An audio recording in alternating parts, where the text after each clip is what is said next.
Hello, good afternoon. This is Community CPA Saturday afternoon webinar where we talk about real knowledge and real sharing, and we hope to bring you the knowledge that you really needed. And in terms of sharing knowledge, a lot of times on internet, and you will, for example, you search for a first-time home buyer. So you type into first-time home buyer, then that specific topic would come up, right? But the knowledge in terms of across the board knowledge like, okay, I get audited by IRS, and am I going to get audited by other by other agencies or other type of things because I'm audited by IRS? Those kind of knowledge that cross the different areas, that really requires someone with a really vast understanding of the system in order to bring that on board to you. So today, what we're doing is we are summarizing up all the audit the small business owners would most likely come across. Like if you are in business and if you're really scared of audit, and I want to lay it out for you so you know that what they are. And once you know what they are and you work to prevent it, and while then you can be more targeted. You know what I'm saying? Instead of not knowing it could happen and it just happened, or not knowing you were doing it wrong, but it just wrong, so you ended up being audited. So let's go for it. And right before our topic, just want to brag about, we have received 2022 Better Business Bureau's Torch Award for Ethics. Our firm, not me, our firm. 42 of us, we got that. Okay, so I want to brag about it, let you know that we definitely making that our standard. We want to run our business to serve the public and in such a way that we are all in compliance, but we are all efficient. If you want to use President Trump as a good example, and I know the internet says things differently, but as long as he's not being charged, we consider that he has done his accounting properly to enable him to be a billion-dollar billionaires and pay zero taxes. That is quite an innovative tax strategy out there. So if someone has that kind of skill, I don't have that kind of skill, but I understand that the harder we work, the more we learn, and then the more we can share, the more you can be smarter and you can run your business better. Okay, so that's a linear relationship from me to you. And no responsibility disclaimer, loud and clear. No responsibility. And if you really want to rely on our expertise to get things done and contract our firm and become our client, and we will do that for you, which we would have responsibility, right? Okay, so let's look at, I know you want to know, there are the common audits. These are the common audit. Income tax audit, sales use tax audit, and the DOL audit, Department of Labor audit, and employment tax audit, and 8300 audit, pandemic related audit. And if you know all of these six, or if you are the lucky business had been audited for all of the six, I'm telling you, I promise you, you must be the best on the market. If you can survive all six audits, your business is bulletproof. You'll be fine. Okay. Most of the businesses probably experience one or two of these items, and very seldomly someone would get all these six items together coming to. But I actually start seeing that trend in terms of audit. One government come to audit, then the other government take advantage of it and doing other audits. So it's kind of like a forensic study on you, and that can happen. But these are the common audit. Let's go through each one of them. Income tax audit. When we talk about income tax audit, I'm not just referring to IRS, right? I'm referring to the state income tax audit as well. So when you file tax return, and in most of the state, you would have federal tax and the state tax. I am talking about small business owners, right? You either have Schedule C or you have S corporation 1065 and whatever other business you have. Income tax audit, just like the word suggested, it is focused on your income. Because the more income they can pull out of you, the more taxes they're going to charge you. So you will end up with a big tax bill and a penalty interest after the income tax audit. So because they're focused on the taxable income portion, so they're focusing on what? On your income, on your expense, on your depreciation. They want to know how you depreciate. So they want to know everything that related to the formula that you calculate profit. Because that's the profit is what the government knows they are going to get paid. If you have more profit, they get paid more. If you have less profit, they don't get paid that much because income tax is by percentage of your profit, right? All right, what are the common trigger for income tax audit? And the data mismatch is the #1 common trigger. So you say, what is that? When you submit your tax return, you are telling IRS or you are telling your state, California, oh, my annual income was $1 million. And what you reported on there is in disagreement with what IRS or the state know about you. Because those merchant account, the credit card swipe things, anything you have, they had already reported that income to IRS on a different reporting. The bank has already reported your dividend interest to the IRS and to the system. And your other business associate who paid you for services had already issued 1099 on you, and that is already went to the government. So these are the data they already have, they receive from the third party, and they're waiting for you to send in what you have, then they can match. If that doesn't match, very quickly, you'll be audited. And in the past, I'm in this business for 27 years, and so long ago, I'll tell you, it is so hard to match because computer is not so much a thing yet. But nowadays, with digitalized reporting, and the things are going much faster. And do you remember like 15 years ago, there are a lot of fraud. People would just make up their W-2, put in a huge withholding dollars, then they file taxes, they get a refund. Because IRS could not get all the W-2 data in the system before they can release the refund. So there is a time difference. Then there are there are criminals who will go in and they're getting a lot of tax refund back from the government. So now with the digitalized reporting system, the report are so fast, and you upload, like we, in our firm, we upload W-2 information digitally. So when we upload that to IRS, and regardless whether you file your W-2 or not, IRS already have your W-2 in their system from the third party, like the CPA firms, like your employers. So people like that, and data is already up there. And if that doesn't match, they are not giving you the refund. IRS is learning the lesson. Technology is giving the convenience. So now things are different. So data match is #1.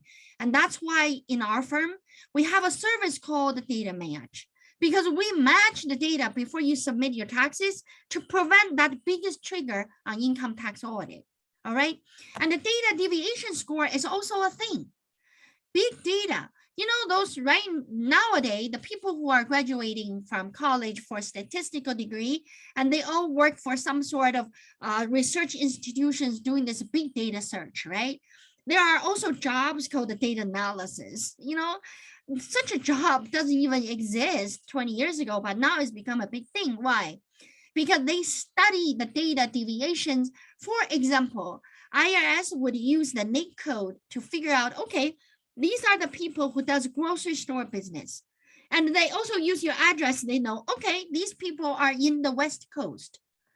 So grocery store, West Coast, and these are the people who receive how much of income in general. The credit card versus cash ratio, based on all of the reporting, we can see that it is 8% of cash versus 92% of credit card or check income. Then you open up a grocery store in the West Coast and in the same data pool, but you suddenly saying that I have a zero cash receipt. Every of my transaction is credit card. And you think that wouldn't give you a deviation that to make you think why it is this store doing different things, right? So data deviation score is an internal study the government does on the data. That will lead them to know who to audit and where to go to find more money. So that's another trigger. Then data connections from other parties. This is also a big trigger. For example, and you may get audited by your IRS, and they look at your sales, and you're in this sales tax taxable sales, but they don't see any sales tax was ever reported. And maybe the example is the state. The state look at your sales, and then they don't see the sales tax. And that is what we call the data connection they have. And you may say that, well, I do have $1 million sales, but most of my sales are non-taxable. So I never need to report to the state. I only report that little portion. Then you're wrong. When you file your sales tax, you're supposed to report the gross sales and carve out the piece that is non-taxable and report the taxable. So the state actually should be able to match your data on the quarterly report or monthly report with your final tax return. If that doesn't match, if that is not there, you are being audited. Okay, so that's a data connection. Sometimes data connection from third party, from other people. Maybe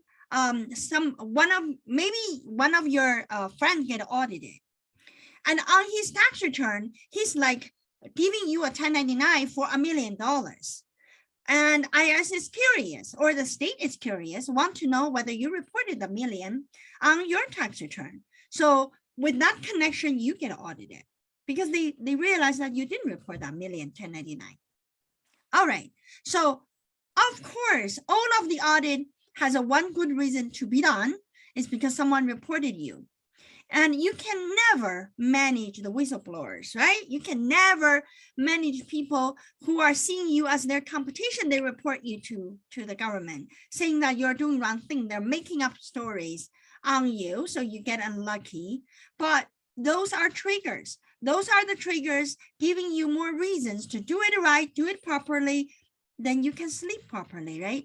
I always tell folks that if you want to run your business with a long history, if you want to leave a legacy, if you want to be able to sleep, have a peace in mind, the biggest thing is that to make sure you are doing it right.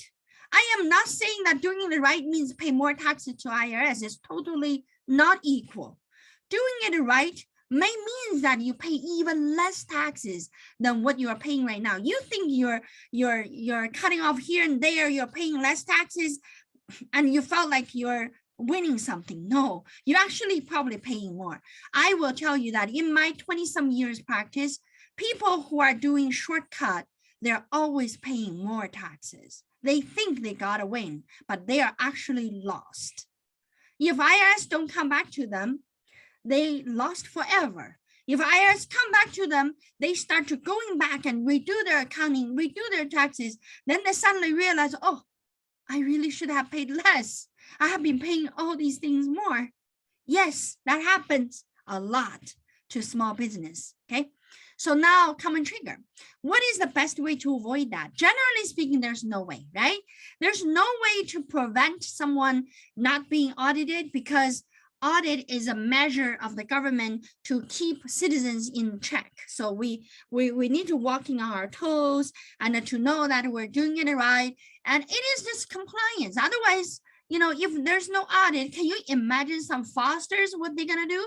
And that's not good for you either, right? You and me, we want to do business properly. Then you have another person who does the same business with you, but just being fraudulent and not paying the fees, the expenses you're paying, and that's just not an equal competition. So for people who are running business properly, we want things to be done right. So if you are doing it right, and yes, there's no 100% guarantee to avoid audit, but you would be okay. And there's a way to minimize your chance to be audited and understand the computerized system with the government. That's a thing that is important to understand what government does with their computer system. That is your number one minimizing opportunity. So you know that what the system does, and then you can avoid and to be selected for audit. Okay. And always stay legally compliant. That's another thing. And keep clear, accurate bookkeeping. And your accountant is not your overhead. I always tell people, I know when business started, you know, as soon as you see accountant, they're just play with your book, but they're charging you $1 million. And they're just like, no, I want to save that money. If you are not the accountant who can account for everything you're doing, and having an accountant is almost like as having to brush your teeth every night so you don't go to dentist, or having a toothache that you cannot sleep. So it's the same thing. It is a preventative kind of money you spend, but we spend our whole life, time and money on preventative measures, right? So you want to see bookkeeping, accounting, tax are your part of business budget. When you plan for business, you plan that in. When you plan whether you want to do the business or not, plan the audit in. So that way, you know that if you get audited, you had your budget, you had your mindset, and you're not going to be like, oh no, now I need to close my door because I just don't have the money to do accounting or tax or audit. That is not a way to do business, right? And a hire professional. I always say that. And yes, and some of our business owners are very smart. They are so smart. And so they literally can do my job. They can do my job inside out if they give their time. But the thing is, when you are in business, your time should be on your business development. Your time really should not be looking at things that will take your time to learn, which is not in line with your business. But if you come to that realization, you know to hire a professional. So on the state income tax audit, we're still on income tax audit. You know, I want to point out that this audit limitation period, there is a what we called statutory limitations for audit. So for federal government, it's 3 years. So right now we are in March, right? March of 2022.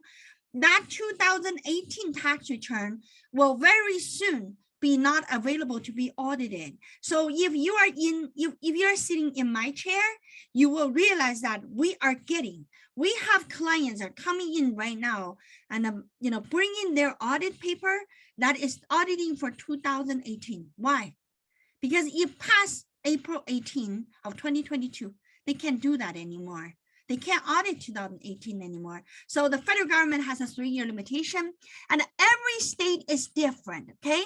So here, I want you to have this slides because it's very useful. Statutory limitation for the federal government audit is 3 years. But for Minnesota, the limitation is 3.5 years from the date a return is filed or the date the return is due, whichever is later. So let's say if you have a 2018 tax return, but you filed in 2021, then it's a 3 years from 2021 to 2024, but it's not from 2018 because you filed in the later date, right? California statutory limitation is 4 years. Folks, remember, just keep that in mind. Iowa is 3. Okay, so I pull out those 3 states because those are the states that we have branches in. So we know that we have a lot of clients that related to those 3 states. So I want to make sure I cover that. How long can state collect on my taxes? Once you get audited, you owe them $1 million. And how long do they collect? If they don't collect, what happened? So IRS has a 10-year limitation. What that means? That means within the 10 years time, they're going to collect. And if they don't get it by the end of 10th year, and that debt just drops. Okay. So IRS is not a forever debt collector. They only last for 10 years. And this deadline applies to the tax return that was filed where taxes were due, but where the taxes have not yet been paid. And so those are the one you file taxes, you owe taxes, and or you get audited, you owe taxes. Those are applied for the 10 years. Okay. And several states are similar, has a similar deadline, but I listed for California, Illinois is 20 years to collect. Okay. Minnesota is 3.5 years from the day that is due to collect. And Iowa is 3 years. So this is give you an idea of when they drop, when they collect. That's why when you owe money, you owe for the state, you maybe feel like state is much more aggressive than federal government because they come in, they want you to pay that right away. They give you only 1 year to schedule it out. That is because they have a statutory limitation. Of course, they're not there to tell you that, hey, wait, so you don't have to pay. Nobody going to do that to you. And generally speaking, the government will do everything they can to make you pay it before statutory limitation come upon their timeline. All right, sales and use tax audit. That's our number 2. So we talked about income tax audit. That's a common one. Sales and use tax is also very common. It is common in the way that actually our business environment changed so much. So this is the use and the sales and use tax area. It is updating and renewing all the time. And I'll give you an example why I say that. With online sales, so many things are online now, right? So let me give you an example. Things are changing. So for the first 25 years operation, and when I use software online to, for example, if I have a software, my tax software, for example, and I actually use a Citrix platform to use the tax software. The software was hosted in Michigan, not here in Iowa, but I am using that software in Iowa, in Minnesota, in California, right? So I use them everywhere, depends on where I have the office, right? So the sales tax used to be no taxable. The money you pay, the money the software company charge you to use their software, that used to be a sales tax free kind of charges. I don't pay sales tax. But recent years, the Iowa made change. And what they did is they charge you 7% for using software from other states. So now when Michigan sent the invoice to Community CPA, it will have a 7% on it. So if my software operation cost is $500,000, 7% is what? $35,000 sales tax to be remitted to the government. See how that changed? It used to be free. But in Minnesota, to the contrary, they did not change their rules. So if you download that software in Minnesota, you get away from paying $35,000. So I am just giving you an example to tell you that the sales tax and the use tax are changing so much. And itself, because the rule changes, people don't know. So to make that compliant, to educate taxpayer to do the right thing, the government would just do audit, because that's the only way for you to be caught so you can catch up. So audit is almost an education tool for the state. It is not literally a trigger. It's just because it's changed too much. So common triggers, high exempt sales. What does that mean? Like you reported $1 million sales, but only $5 is taxable for sales tax, but the other ones are all non-taxable. That's a high exempted sales for sales tax. That is a trigger. And a poor compliance record with consistent late filings. Well, you're just late filing your sales tax all the time. And what you are doing, you're just asking to be audited, right? and a drastic change in the sales. One day, 1 month, $1 million, next month, 0. The third month come through as 200,000. It's just up and down everywhere. No, what kind of business are you in? And they want to look at you, so understandable. Request for a unusual high refund may result in sales tax audit. So you are, you filed your sales tax wrong for 5 years, and you finally got a professional help and start to applying for refund from the government. Of course they're gonna audit you. Why not? They need to give you money back. They of course need to audit you. And of course, if you get audited before, you get a negative result, you'll be audited again. That's actually in their program. In every state program, they do repetitive audit on people who are not in compliance. And of course, if your supplier got audited, you got triggered. That's the connection I was talking about. The connection between the third party can trigger you to be audited. All right. And I had this one slide, and you can take a picture of, because we get a lot of questions related to that. And people get audited. They have an online sales store. They get audited because they are not going by the online retailer rules. Okay. So know that the 100,000, if you sell online for 100,000, or you have 200 transactions, okay, and then that require you to remit sales tax for that state. So if your 100,000 is in California, Texas, and New York, they had a different threshold. They have 500,000 threshold. And Iowa is by transaction only, so it's 200 transactions. So let's say each one of your sales is 1 million, that's okay. But if your transaction is over 200 of them, then you need to remit sales tax for Iowa. So even though you're from Texas, but as long as you sell to Iowa, you need to pay Iowa sales tax, right? So that way, this is where people get audited, because the state is seeing traffic of your selling, but not seeing taxes coming in. Of course they do, right? So for Minnesota, there is economic nexus, having a certain amount of economic activity in the state. And for sales made on and after October 1st, 2018, a remote seller must register if meet either of the following criteria. Either of the following, okay? 100 or more retail shipped to Minnesota, or 10 or more retail sales totaling more than 100,000 shipped to the state. See? And in the span of 12 consecutive months. So you continue doing that, then you need to report sales tax. This is a trigger why you're being audited for sales tax. All right, how to prevent? And record retention, I meant to say retention. When file income tax, folks, this is very important. You need to have your sales tax listed separately and have your taxable, non-taxable listed clearly for the state, especially for the state tax return, okay? And report non-taxable amount as well on your regular sales tax report.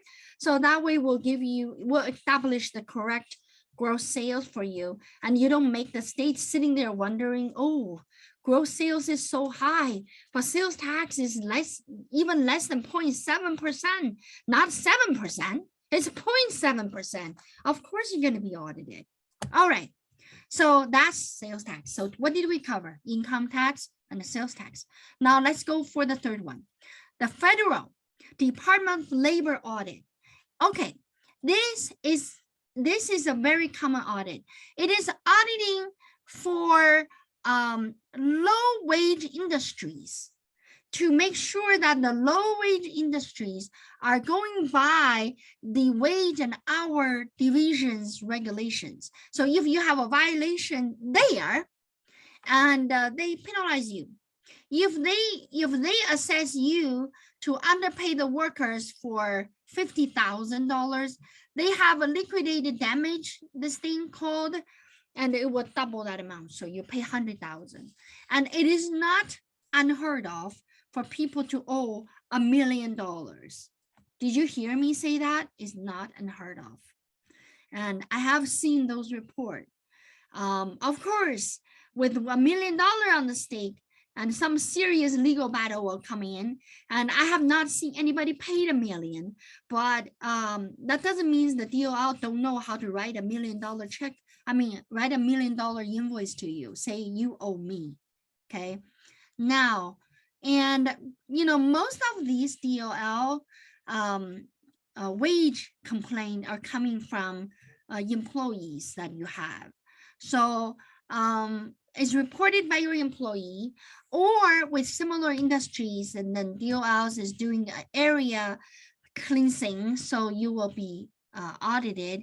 But the target is the most of the target is on the low wage industry, which is daycare facility, restaurant, garment manufacturers, like the sewing facilities, and healthcare agencies, like those home care, those agencies, and the motel, hotel, janitorial services, and the guard services, agriculture jobs. See, it's listed really clear. So what are the target they have? Okay, if you are in those kind of industry, you know that you should expect it to be audited by DOL, because that's their job, to just look at everybody, make sure that you pay your worker properly. All right, examples of what DOL is looking to find when they are at your door.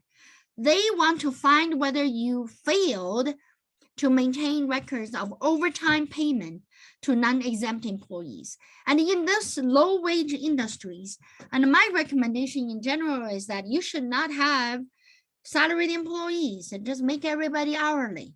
Trust me, it is beneficial when we talk about DOL audit, because to qualify for a salary in the restaurant, that's pretty hard. And even if this person is your manager, you can still run hourly and with overtime. It's better off than you doing salary. Unlawful deduction against employee from their wages. Those are like a uniform and meal allowance and things like that. And if you're not calculating it right, let's say if your meal allowance is $7, and you have to prove to DOL that, and your meal cost is $7. And I mean, of course, you can figure out how to prove that, and by pulling out all your purchase, pulling out all your ticket, and pulling out all your items that you have on your menu, discounted by your profit margin, prove that is normal. But it's just so much issue. I would not even bother to deduct that out of the employee. I would just make the employee pay. If they eat, they pay. And you can have them pay less, but don't go to deduct their wages. It just, that's your trigger. That's what you're gonna be fined, because the government will always come back to you saying that, no, it's not $7 too much. It's only worth $1. What are you gonna do? Pay $6 more on every meal they eat, right? Insufficient tips. The insufficient tips that doesn't cover their hourly rate to be above the minimum wage, right? Now, when we talk about minimum wage, folks, do you know that you cannot just say, you cannot just pick one minimum wage goes, oh, the federal minimum wage is 7.5, so I'm good. No, you need to look at your state. You need to look at your city. Seriously. So every government has right to do their own minimum wage. You better figure out your city, whether they have a minimum wage. And then you better figure out whether your county has a minimum wage. Then you better figure out whether your state has a minimum wage. Whichever is higher, that's what you go by. So don't, if you ask me, oh, what is my minimum wage? I don't know. I really literally need to go on internet and search every government you have in connection to figure out your minimum wage. But if you don't got enough tips, your minimum wage didn't come up. Let's say you pay the worker 4.35 per hour, with the waiter, they need to have enough tips to cover to have their hours be at least minimum wage. And inaccurate wage payment to immigrant workers and minors. Yes, someone was asking me, a business owner, I am a citizen. I help people without status and pay them. And I really paid them enough, but I still got penalized because I hired them. And because I don't have record, because I have no plan to deduct taxes, that's why I just paid them cash and then they're done. And I got penalized. And what is this government doing? Penalize their citizens for some kind of good deed they're doing. And yeah, don't argue with me. And I really, I know the system is complex, but whether you hire a non-documented or documented, and in terms of the DOL audit, they're all humans. They don't care. They don't care whether this person is working illegally, or semi-legally, who cares? So they just say that as a person, and you need to pay enough. Okay, so that's their goal is. So be aware that is not their focus, trying to figure out who is legal or not legal. Their focus is whether you paid enough. And how to prevent DOL audit. This is part of your business and consider it a business as norm. So there's no good way to prevent, because there's no good way to stop your workers to call DOL and tell them that you're bad. And I have business owners, I'll tell you that I am heartbroken because the person who reports our business owners are so evil. They're literally evil people. They take advantage of business owners. Then they go to DOL, give a whole bunch of fraudulent information. Then DOL came on down and doing all these audit on this business owner. And the poor guy don't even know why it is even happened, wondering why is he doing this to me? And I am so good to him. Don't ask me why, because they're just people. They're human beings like that. So better off just you take care of yourself, and you cannot control who says what, but you can control yourself doing the right thing. Okay, that as much as I feel sorry for our business owners, did so many good things, but being reported and suffering through audit. And yes, I am sorry, but I'm also not sorry. Because if you did it right, we come out to audit with no change. I have done many of the DOL audit with no change because our business owner is very good. They did exactly what we need them to do, and they are in compliance. It doesn't matter how they've been complained, and DOL is not stupid either. They know that some of those complaints are other purpose driven, but their goal is that to make sure they take care of every complaint and rule it out and making sure that we're all doing the right thing, right? So that is DOL audit. There's really not much of prevention to talk about, but just make sure that you don't control your employee, but you control your record, and you control how well you can be in compliance with the rules. Now, let's talk about employment tax audit. So we talked about 3 already, right? There's 6 of those. We talked about income tax audit, sales tax audit, then DOL audit. Now we are talking about payroll audit. Okay, the payroll audit is the most audited area in business because it is not just coming from IRS, it's coming from Workforce or EDD for California, and they are coming from DOL. DOL could come in to do the classification audit as well, and then coming from workers' comp insurance audit company. All right, so there's at least 4 government entities would come in to look at your worker classification, which means are they employee or they are subcontractors. So that is the answer you must have for everybody who work for you in your business, because it is the most audited area, folks. You cannot ignore that. And if every other area get audited once, this area get audited 4 times by 4 different agencies. So the state would audit to make sure that your subcontractor are not employee, because if they are employee, the state can charge unemployment insurance can be as high as 8%. That's quite a bit of income, right? So the state want to audit you. And then the workers' comp also want to audit you, because if you buy workers' comp insurance, normally it's for the salaried employee, wage employee, but you hire a bunch of subcontractors, they don't have workers' comp. If they get injured, they can claim that you are responsible. So the workers' comp becoming smart, instead of just include W-2 people, they're asking for subcontractors. They want to include the subcontractor in your premium as well. See, they're looking for workers and also subcontractors. Then IRS would audit because IRS has this worker classification division. They come to audit you for payroll taxes because for every worker, you make them a contractor. They pay less taxes to IRS because they don't pay Social Security, Medicare. You don't withhold that. And then when they report income taxes, they reduce all these expenses, so their income tax is less too. So IRS like you to charge them as an employee.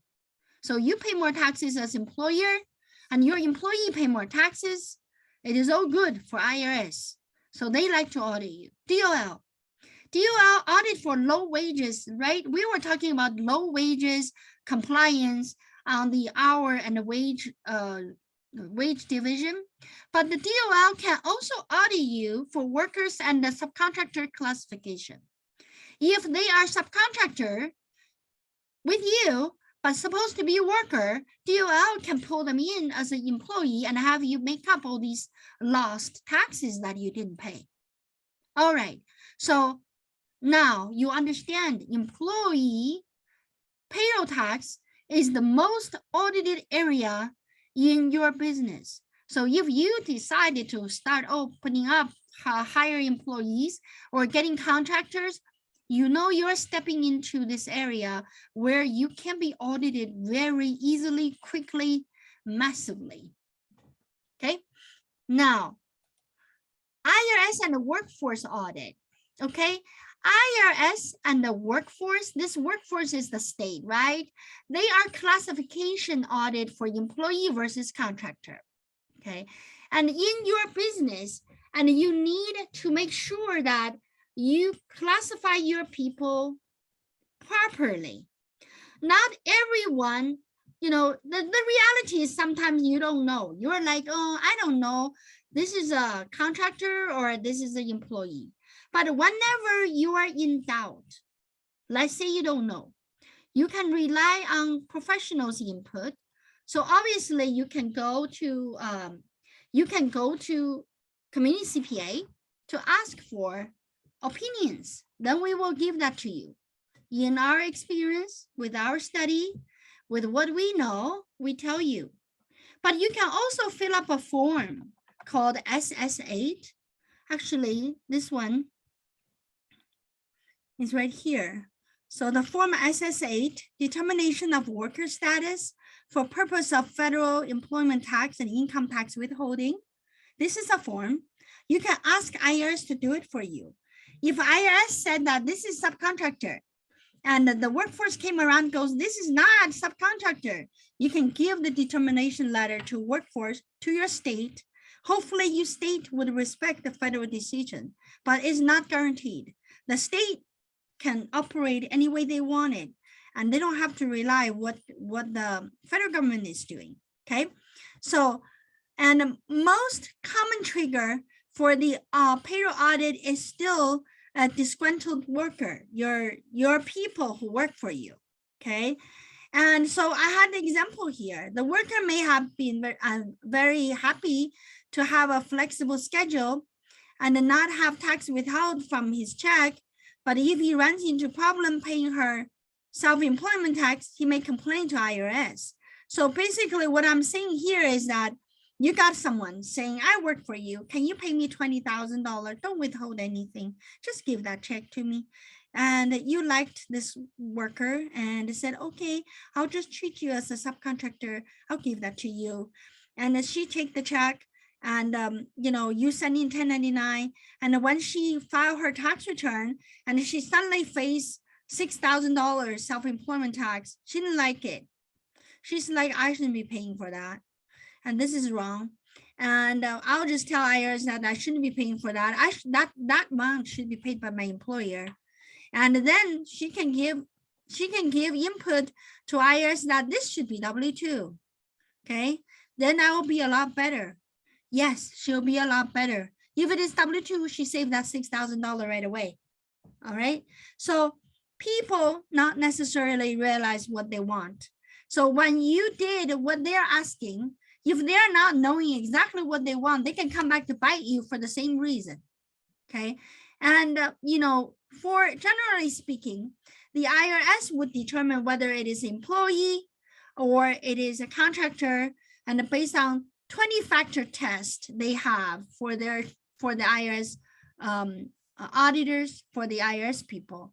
But 3 things I want to mention to you for you to clearly understand that cannot be a contractor. So let's say you're operating a CPA firm, accounting firm. So you got all your accountant, right? It's accounting firm with accountant. You cannot run all your accountant as subcontractor. No, because you are in the same line of business. But let's say you are running a CPA firm, but you have subcontractors who does plumbing. Because your firm just has a lot of toilets and they all broke at the same time. So you hire these plumbers coming into work 5 days a week. I'm just exaggerating, giving you some fun imagination so you understand. That plumber work is not in line with your accounting work, right?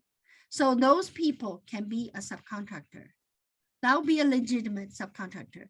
So if you run a drywall company and then all your subcontractors are doing drywall, then that will pose the question that are they employee or they're subcontractors? They are employee if they are running their name and a social security number, employee. But if they give you a company card with company registration, with insurance that paid by that person for the company, sure, you can write a check to that company. Then that's not your subcontractor, that is your vendor. Okay, so really on the employee and a subcontractor matter, I predict for the next 5 years, this will be a very hot area because all of these federal grants related to pandemic, like the PPP and the ERC, all of these things are related to employees. Suddenly, there is a very much a good need for us to know the definition of employee and a subcontractor. So how do we do prevention against payroll audit? Give me a second.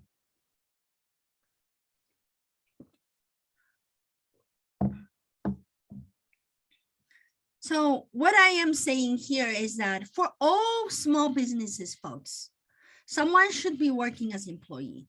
If you don't hire someone, maybe you, the business owner, is the employee. So make sure that someone is paying self-employment tax or Social Security, Medicare. Okay, for hires, they must be employee if they are skilled in line with the nature of the business. I was just talking about that, right? If accounting firm, if a tax preparation firm hire tax preparers, they're in line with the nature of the business, they're employee. And have all your contractor present to you his or her business registration, insurance, and have a contract with you. So when you pay them, you're not paying to Ying, you're paying to Community CPA. When you write a check to me, don't you write Community CPA? I think you do, right? You don't pay Ying. When you come to service with us, you write Community CPA. And that means we're your vendor. We're not your subcontractor. But if you write my name on there, Ying Sa, and you put my social security number on there, you give me a 1099, I become your subcontractor. So when you get audited for your payroll tax audit, then your auditor will challenge you why Ying is not your employee. She's working on your book. She's so important. And so that is the gray area. You want to make sure that if you have someone who works for you and pay to their company, don't pay to their person, because you are getting away from a big gray area and don't trap yourself into this payroll audit. Okay. All right. So this is our number 4, payroll audit, the biggest audit ever you're going to have by 4 different government agencies. 4, federal, state, workers' comp, that's a quasi workers' comp insurance is a quasi-government agency, okay? They're not like independent. They're not an insurance company that traded on the stock market. And then the third one, what was the third one? DOL. All right. No, the fourth one. So federal, state DOL, and also your workers' comp. All right. So our last two left. This is the one that called BS Reporting Audit. Okay. It stands for Bank Secrecy Act. So Bank Secrecy Act to small businesses, people like you and me. And you need to know that form 8300. So what is that? That is a form you need to fill up. And if I am your customer, I walk into your business and I brought you $10,000 cash to pay my purchase. You need to fill up 8300. Then submit to IRS with my name and my information and the transaction date, all the information. What if you don't do? If you get audited, every statement you missed is $260. The maximum a year is 1.3 million. It's not a small number.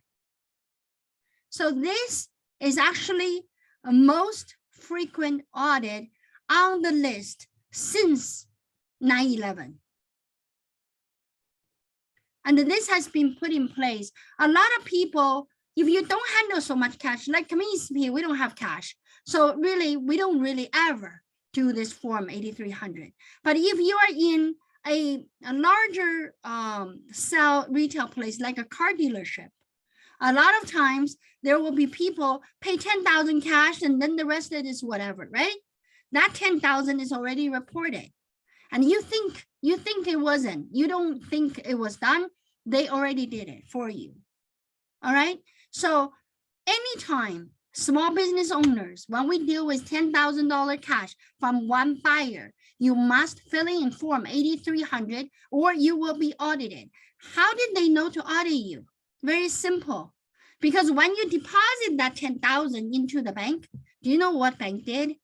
The bank also sent you in to IRS.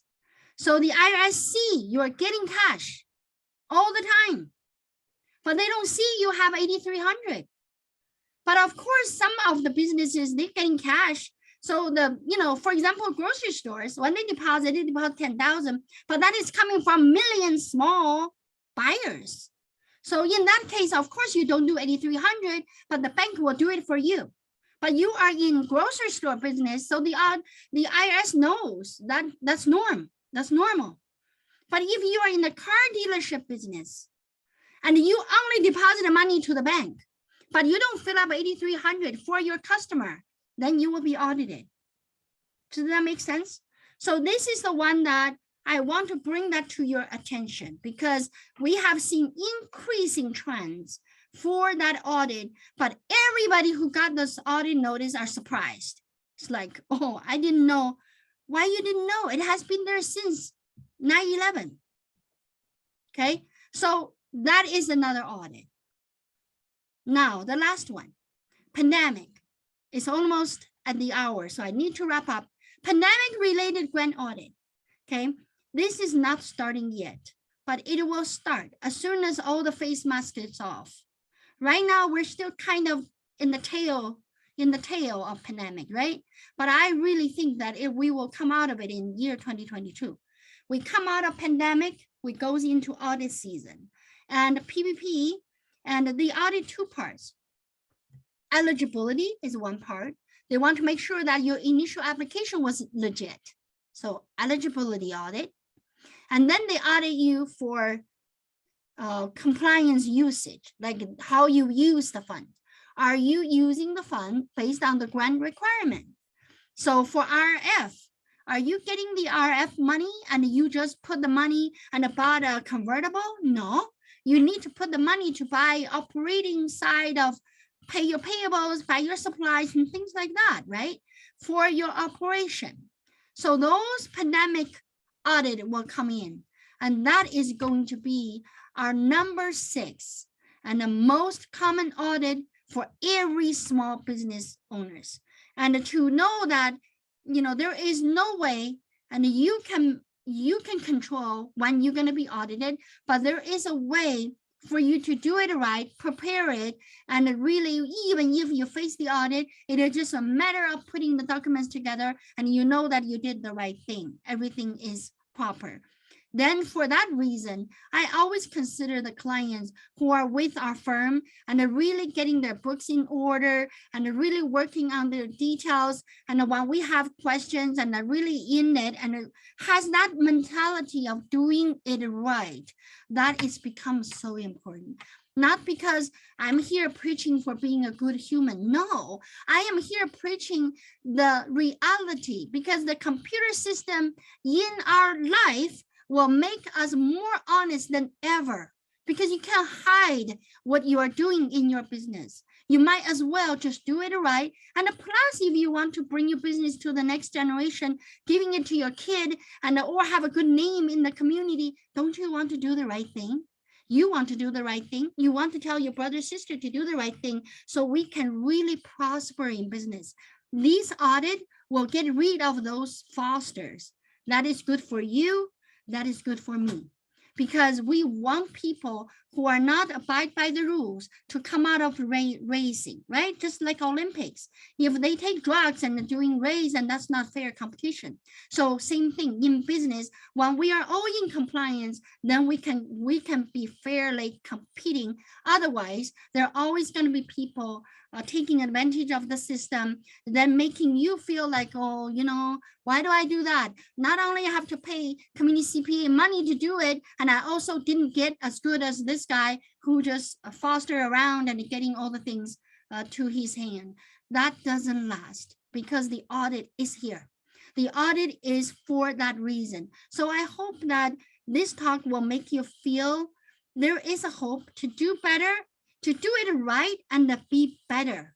And that is really the goal. I'm not saying that doing it right, you're going to pay more taxes. That is completely not what I'm saying. I am saying do it right and pay less taxes.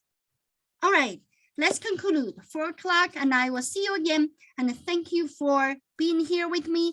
And I know all of you are here, and appreciate it, your time. And I will talk to you again. Bye-bye.